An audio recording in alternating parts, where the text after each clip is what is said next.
Alas 4 ng madaling araw, T-04 AM Zulu.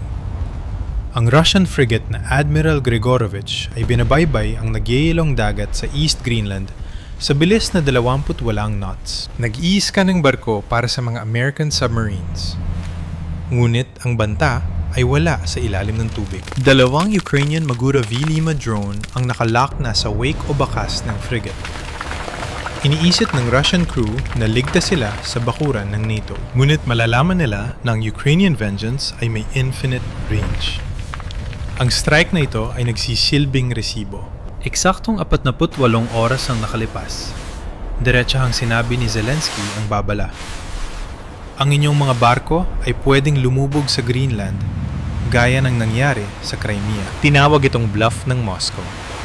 Maling akala. Habang tumatawa ang Kremlin, ang Ukrainian Special Operations ay nag-convert na ng mga inosenteng aid containers. Ang mga floating containers na ito ay ginawang mga lethal launch bays. Sa tactical map, iniscan ng Grigorovich ang radar nito para sa mga NATO destroyers. Bulag silang lahat sa dalawang Magura V-Lima na lumabas mula sa kanilang shells, ilang milya lang ang layo. Alas 4:50 ng madaling araw, 0:45 Zulu. Ang dalawang Magura V-Lima ay humahati sa madilim na tubig na parang kutsilyo. Nakapormasyon sila sa isang classic hunter-killer formation. May distansya silang eksaktong 2 nautical miles sa isa't isa. Ang Magura isa ay nasa harap bilang decoy, taga-akit ng radar waves. Habang ang Magura, dalawa naman ang silent assassin na nakabuntot sa blind spot. Sa Lviv, nakatanggap ang operator ng huling kumpirmasyon mula sa NATO intelligence. Ang Admiral Grigorovich ay 18 milya na lang ang layo. Ngunit biglang nagkaroon ng problema dahil sa lamig ng Arctic. Mula sa makapal na hamog, isang 80 piye na iceberg ang lumitaw na parang puting nitso. Nag-hesitate ang onboard AI, kaya napilitan ng operator na kunin ang manual control. 8 segundo ng matinding kaba ang kailangan para sa isang hard 15-degree turn. Halos sumayad na ang drone sa pader ng yelo bago na ibalik sa attack vector. Pagkatapos nito, naging mas mahirap ang sitwasyon. Ang minus 15 degree na fog ay sobrang kapal at puno ng kuryente, kaya na-choke ang Starlink connection. Na-blackout ang screen ng 20 segundo at nanganib na mabigo ang misyon. Ngunit sa taas na 25,000 piye, isang TB-2 Bayraktar ang nakasagap ng mahinang UHF pulse. Nagsilbi itong bridge para ma-stabilize ang link bago magsimula ang totoong gulo. Sa bridge ng Grigorovich, natapos na ang taguan. Nakita ng radar officer ang 2 low RCS Echoes na tumatakbo sa bilis na 40 knots. Narealize nila na hindi ito mga tipak ng yelo. Hindi na nag-aksaya ng oras ang Russian captain para mantaka kung paano nakarating ang mga drone sa Greenland. Agad siyang nag-react. Tumunog ang mga klakson ng barko habang nag-spin up ang Pantsir-M air defense system. Naginit na rin ang mga AK-600 at 30 rotary cannons. Wala na ang element of surprise. Gising ng oso. Alas 4:08 ng madaling araw, 04:08 Zulu. Nagdesisyon ang Admiral Grigorovich na lumaban ng todo. Naka-hardlock na ang Pantsir-M fire control radar sa unang drone sa layang 14 na nautical miles. Pumutok ang starboard launcher at lumabas ang isang KH-35 Uran anti-ship missile. Isang armas na dinisenyo para wasakin ang mga destroyers. Masyadong malakas ito para sa isang 20 piye na plastic boat na may 300 libra warhead. Ngunit handa ang Ukrainian operator. Nitrigger niya ang evasion protocol ng Magura, kaya nag-zigzag ang drone at naglabas ng mini flare canister. Nalito ang KH-35 Seeker sa biglang pagbabago ng init at galaw. Bumagsak ang missile sa nagyayelong dagat. 180 yards ang layo sa port side ng drone. Dahil sa shockwave, muntik nang tumaob ang maliit na vessel, ngunit nakabawi ang Magura. Hindi nag-atubili ang Russian crew at nagpaputok ng pangalawang KH-35. target nito, ang pangalawang drone na nakabuntot. Muli, ang kombinasyon ng AI-assisted maneuvering at flares ang nagligtas sa drone. Nahulog ang missile sa kailaliman ng dagat sa layong 220 yards. Napagtanto ng Russian captain na walang silbi ang kanilang mamahaling cruise missiles laban sa maliliksing target.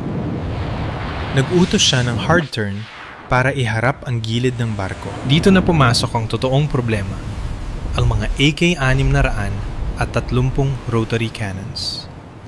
Dalawang stream ng red tracers ang humahati sa Arctic fog.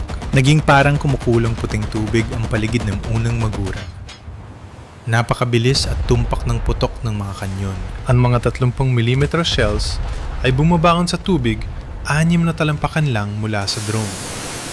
Na-intercept ang isa sa mga decoy flares at sumabog ito sa hangin. Ngunit may dalawang bentahe ang mga magura. Mababa ang kanilang lipad, 5 talampakan lang mula sa tubig. At ang kanilang radar-absorbent coating ay nagpapahirap sa fire control ng Russia. Bagamat nagpapaulan ng bala, hindi makuha ng radar ang eksaktong lock. Dahil sa desperasyon, nagpadalang mga Russian ng Manpads team sa deck bit-bit ang mga Igla missiles. Paghahanda ito para sa isang laban ng malapitan. Alas 4:10 na madaling araw, 041 Zulu. Habang abala ang mga kanyon ng Russia, ginawa ng unang magura ang pinaka-importanteng trick. Ni-trigger ang operator ang deployment rack at 4 na Arctic Wasp FPV drones ang lumipad. Ang mga maliliit na drones na ito ay humate sa 2 pares para palibutan ang barko. Hindi layunin ng maliliit na warheads na ito na palubugin ang frigate. Ang goal ay lituhin at i-overload ang Russian radar computer. At gumana ito. Ang Pantsir M system na dinisenyo para sa ilang missiles ay biglang nakaharap sa 6 na magkakaibang banta. Nag-miss na lang Christmas tree ang radar screen sa dami ng signals. Pabalik-balik ang automated turret sa pagtatangkang kalkulahin ang bawat target. Winarap ng Ake, 630 cannons ang 2 Wasps sangin. Ngunit na-overwhelm ang system. Nag-overheat ang port side gun matapos ang 15 segundong tuloy-tuloy na putok. Nag-glow ang barrels nito sa gitna ng Arctic gloom. Napatumba ng Manpads team ang pangatlong Wasp gamit ang Igla missile. Ngunit nakamit na ng gulo ang layunin nito. Nakatitig ang mga Russian sa mga langaw habang hindi nila nakikita ang sledgehammer. Habang abala ang Grigorovich, nakalusot ang Magura 2 sa shadow zone. Idina ng operator ang strike boat sa radar blind spot na gawa mismo ng superstructure ng barko. Umiwas ito ng malawak patungo sa stern o likuran ng barko. Masyadong nakatutok ang mga Russian sa swarm sa harap, kaya hindi nila napansin ang mabigat na hihit sa likuran. Huli na nang makita ng lookout ang wake at sumigaw ng babala. Sinububukang lumaban ng AFTAK 630. Ngunit nag-jam ito dahil sa overheat. Bukas ng pinto sa likuran. Alas 4:12 ng madaling araw, 041 Zulu. Ginamit ng operator ng Magura isa ang tactic na nagpabago sa daloy ng labanan. Nag-launch pa siya ng 4 na Arctic Wasp FPV drones sa nagyayalong hangin. Ang mga mechanical insects na ito ay mabilis na kumalat sa magkabilang panig ng barko. Muli, ang layunin ay ang nervous breakdown ng fire control computer ng Russia. Gumana ito ng perpekto. Ang Pantsir M radar ay nahihirapang mag-prioritize ng targets. Nagpapatuloy ang sigaw ng mga AK-600 at 30 cannons, nagpapakawala ng libu-libong bala sa fog. 2 Wasps ang nawasak, ngunit ang init ay tumunaw na sa mga barrels ng kanyon. Nag-jam ang port side gun na may kasamang metallic crunch. Nagmamadadali ang mga Russian sailors, sariles bitbit ang mga Igla Manpads. Ngunit nakatingala sila sa langit, abala sa mga maingay na drones. Dahil dito, nagkaroon ng sapat na oras ang Magura 2 para pumasok sa shadow zone. Ngunit biglang umatake ang kalikasan ng Arctic. Pumapal ang electrically charged fog at naputol ang Starlink connection. Nag-blackout ang mga screen sa Lviv Command Center. Sa loob ng 35 segundo, naging blind ang misyon. Mabilis ang tibok ng puso ng operator habang inililipat ang feed sa backup UHF relay. Bumalik ang video feed. Grainy pero stable. Link restored, sigaw niya. Mayroon na lang siyang 8 segundo bago muling mahanap ng mga Russian ang target. Sa wakas, na-realize ng Russian captain ang bitag. Nag-utos siya ng hard turn para iharap ang mga mabibigat na kanyon sa likuran. Tumagilid ng malakas ang frigate sa desperadong pag-ikot. Ngunit pabor ang physics sa Ukraine. Ang Magura 2 ay nasa layong 1.2 nautical miles na lang at inilabas ang alas nito. Isang fiber optic FPV drone. Ito ang bangungot ng modern electronic warfare dahil immune ito sa kahit anong radio jamming. Dinala ng drone ang sarili nito direkta sa waterline ng barko. Sa camera feed, kitang-kita ang gulo sa aft deck ng Russia. Para sa fleet na pinalubog nyo, bulong yung operator habang ginigiya ang drone. Tumama ang FPV drone direkta sa rudder assembly ng barko. Maliit lang ang 2-pound TNT charge, ngunit surgical ang tama nito. Naputol ang hydraulic linkages at hindi na tumugon ang manibela ng barko. Paralisado na ang higante at palutang-lutang na lang sa gitna ng yelo. Alas 4:14 ng madaling araw, 04:01, 4 Zulu. Na-realize ng Russian captain na nasa loob siya ng isang 4,000 toneladang kabaong. Dahil patay na ang rudder, ang tanging utos na lang ay patayin ang trailing USV. Sinubukan ng buong starboard battery na humarap sa Magura 2. Ngunit inilabas ng Ukrainian operator ang huling distraction card. Ang huling natitirang Arctic Wasp drone ay umiikot sa bridge deck. Napilitan ang fire control radar na mag-stutter at subukang itrack ang lamok sa halip na ang pating. Ngunit tapos na ang laro para sa mga Russian. Tinamaan na ng forward AK 600 at 30 ang Magura 1, ang decoy boat. Nagkaroon ng pagsabog at bumagal ang takbo ng vessel. Ngunit narito na ang trump card. Ang Magura 2 ay hindi pa tinatamaan at puno ng 600 at 60 pounds ng RDX explosives. Tumatakbo ito sa bilis na 45 knots sa layong 0.6 na nautical miles. Binitiwan ng mga Russian gunners ang radar at ginamit ang manual triggers ng 12.7 mm machine guns. Naging parang pader ng tingga ang paligid ng strike boat. Mabilis na nag-zigzag ang operator para iwasan ang mga tracers.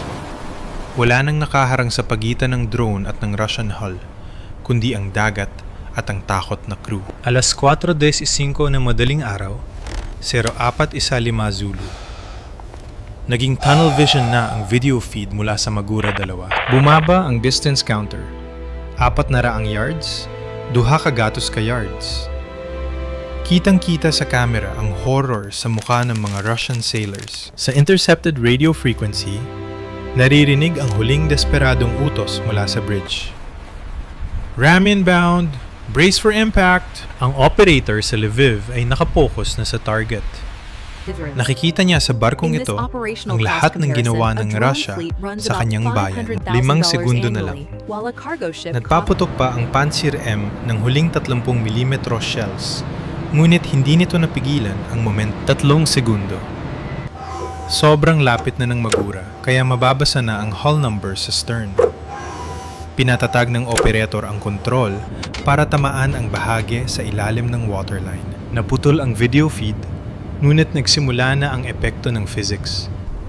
Ang Magura 2 ay sumalpok sa stern sa bilis na 45 knots. Dahil ang tubig ay mas siksik kaysa sa hangin, ang enerhiya ng pagsabog ay pumasok sa bakal. Nagkaroon ng bubble pulse effect na yumanig sa 4,000 toneladang frigate. Ang hull plating na marupok dahil sa lamig ay nabasag na parang salamin. Ngunit ang kill shot ay nanggaling sa loob.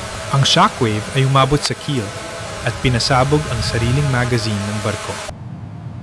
Ang mga Caliber cruise missiles ay sumabog din sa loob. Isang higanteng pillar ng apoy ang umakyat sa Arctic sky. Tumagilid ang Admiral Grigorovich ng 45 degree. Pumasok ang nag-eelong tubig ng Atlantic sa engine compartment at pinatay ang mga turbines. Sa loob ng 8 minuto, ang $500 million na warship ay naging submarine. Ang shockwave na ito ay umabot hanggang Moscow. Pustado ni Putin ang lahat sa Northern Sea Route bilang economic highway ng Russia. Ngunit hinarangan ito ng Ukraine ng isang nagniningas na roadblock. Pinatunayan nila na gamit ang mga drones, kaya nilang kuhanin ang kontrol kahit saan. Walang sanctuary na natitira para sa Russia. Hindi sa Black Sea, hindi sa Baltic, at lalong hindi dito. Ang ice curtain na binuo ng Russia ay tinunaw lang ng mga plastic boats. Tignan natin ang math. Kalahating bilyong dollar na asset laban sa $300,000 na drones. Ito ay isang asymmetric trade na hindi kayang suportahan ng kahit anong military budget. Ang lesson sa araw na ito ay simple. Huwag magpakitang gilas sa bakuran ng Подивіться NATO сюди, нова kung ціль. hindi mo binabantayan ang iyong likuran. Tinupad ni Zelensky ang kanyang працюю pangako. по ній. Ngayon, may tanong ako para sa mga armchair admirals sa comments. Nakita natin ang bagong Q-ship tactic gamit ang mga civilian containers. Kung ikaw ang NATO commander, paano mo ito babantayan? Inspeksyonin ba natin ang lahat ng cargo ships sa Atlantic? O sadyang patay na ang era ng mabibigat na surface warships? I-comment ang inyong mga battle plans sa ibaba. At kung gusto nyo pa ng ganitong updates, is-smash ang subscribe button. Paalam muna.